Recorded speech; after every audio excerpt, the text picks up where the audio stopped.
সোনাগাজীর মানুষের দুর্ভোগের কোনো শেষ নাই। আপনি রাস্তা বলেন, যে কোনো অ্যাঙ্গেল থেকে।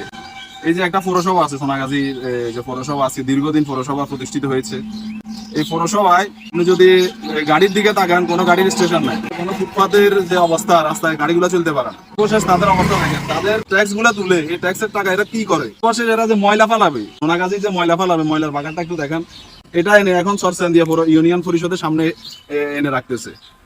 এই ময়লাগুলা দুর্গন্ধে এখান দিয়ে মানুষের চলাফেরা একদম মানে দুর্বিষহ হয়ে পড়ছে। কোন রাইট অ্যাঙ্গেল থেকে তারা এই এই ময়লাগুলো এখানে ফেলতেছে, এটা হচ্ছে আমার প্রশ্ন। আমি এলাকার চরচান্দি এলাকার একজন সন্তান হিসেবে আমার প্রশ্ন, এই ময়লাগুলা তারা কোন অ্যাঙ্গেল থেকে পালাচ্ছে?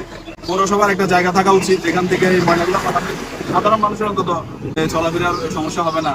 এরকম একটা জায়গা তারা ময়লা ফেলবে। এটা একটা আঞ্চলিক মহাসড়ক, যেটা দিয়ে আমাদের গ্রামবাসী হাজার হাজার মানুষ যাতায়াত করে। বাচ্চারা স্কুলে যায়, ছোট ছোট বাচ্চারা মাদ্রাসা যায়, স্কুলে যায়, তাদের চলাচলের সমস্যা এবং কি দুর্গন্ধ থেকে মানুষের বিভিন্ন রকমের অসুস্থতার সম্ভাবনা আছে। কথা হলো, পৌরসভা কেন ময়লা ফালানোর একটা জায়গা নাই এত বছরে? এটা হচ্ছে আমার প্রশ্ন। পৌরসভা ট্যাক্স তুলে এই টাকা দিয়ে তারা করে কি? পৌরসভা গেলে দেখবেন ওখানে ভালো ড্রেনেজ ব্যবস্থা নাই, কোনো গাড়ির পার্কিং এর ব্যবস্থা নাই, শহরের ভিতরে অলিগলি রাস্তা সবগুলো ভাঙা। ট্যাক্স গুলো উঠে করে কি? ময়লাটা আমাদের গাড়ির উপরে নিয়ে ফেলতেছে। আমি চরচান্দিয়াবাসী সবার উদ্দেশ্যে বলতেছি, এ ব্যাপারে সচেতন হন, সতর্ক হন। তাহলে এই ময়লার বাগান এক সময় এমন অবস্থা ধারণ করবে যখন এটা সরানো সম্ভব হবে না।